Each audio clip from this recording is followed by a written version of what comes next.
Medic run for engine and Medic 111, 315 North Finland Avenue. Over the last 5 to 6 years, it's been a trend here in Central Ohio. Since 2008, we've had a 12% increase in our EMS calls. As business grows within the city, we have a lot of people that work here in Westerville. We're making plans now to address those needs. I have been here at Mount Carmel St. Anne's for approximately 29 years, served as medical director for 25 years of that. Strokes, heart attacks, and other time-dependent processes. It's a big public health issue these days. There's more people in the older age group because of the advances in medicine, so we're going to be called upon more to take those folks into the hospital. Right down the street is one of the Westerville Fire Department stations, and they could get to my office within a half a minute to a minute. It's really a comfort to us physicians. It's like when somebody's like crashing in front of your eyes, it's like you want to get them to the hospital as soon as you can. And minutes in this case could be so crucial between life and death. The response time is excellent. As a matter of fact, there's a lot of times that they beat us on scene, and they have the scene secured and waiting on us, and then they make sure that our officers are safe. The big challenge is making things mobile.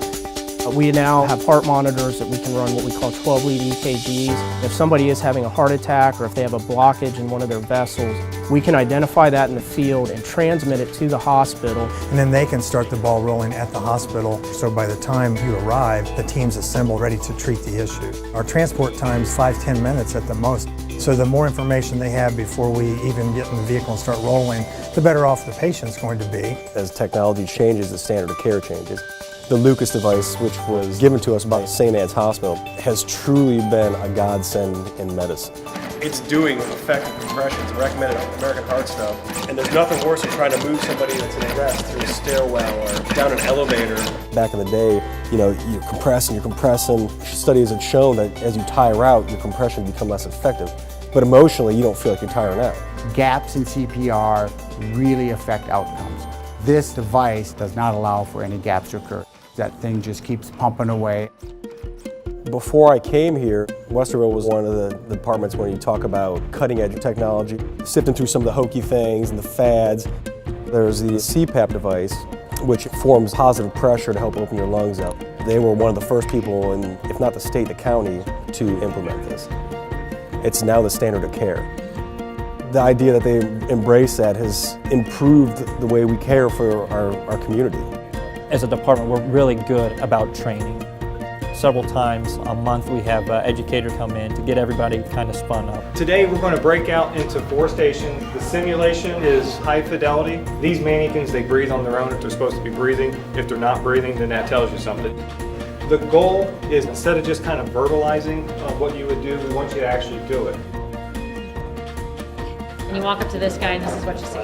Sir, are you okay? You get any response at all? No, he just moans. Do we have a story from any bystanders? Yeah, somebody was standing next to him and they said they heard gunshots fired and then he went down.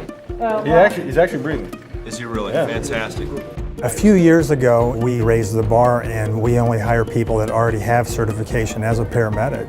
Right now, a medic will go through an entire year of college-level work. They can start on the ground running right away. Normal day at the firehouse, being on the medic, we usually take our call as soon as we hear those high-low tones. We're out the door as fast as we can. We're lucky enough to have 3 people on the medic, and each person is assigned to a position on the truck. I'm the lucky one today. I get to write the reports. Greg, he's driving the truck, and then Trevor, he's kind of our skills guy. All that gear that we need to take care of the patient we take in from the get-go. We really don't know until we see the patient firsthand. We obtained a quick set of vital signs on scene. We're following up on the vital signs and we're trying to obtain a thorough medical history. We got to kind of organize it, and it's a jumbled mess most times. Oftentimes it's helpful when the patients have this stuff written down. They can just pull it out of their wallet, out of their purse. Here you go. EMS arrives, hopefully within 5 minutes is the goal. It sends us an EKG, and we can then determine if that person's having a heart attack or not. If we decide that this is an urgent need to transport, we'll quickly get the patient into the truck and start our interventions. Laura, since you're having chest pain, we're going to put you on our heart monitor. Trevor over here is going to work on getting an IV access so we can give you some medication. We initially assess Patient, can you rate your pain 0 to 10? Through our interventions, we can knock that pain down. Patient was at an 8, we knocked him down to a 3 by the time we got to the hospital. In Westerville Medic 111, we're inbound with a 64-year-old female who does have a prior heart history. By the time they get here, we will have cleared the cath table. We do a quick blow-by in the emergency department. They go straight to the cath lab. Disconnect our equipment, transfer the patient to the hospital bed, and the hospital takes over care from there. Partnership with this hospital, and as care continues to advance, it's a team effort. Beyond just a team of the fire department, it's a community thing. Yep. Another side you're going to see the fire departments merge into is EMS prevention. Like the fire prevention work, getting people good education so they take better care of themselves. They might not even need to access 911. We are one of the chief contactors of the public. We're in people's homes every day helping them.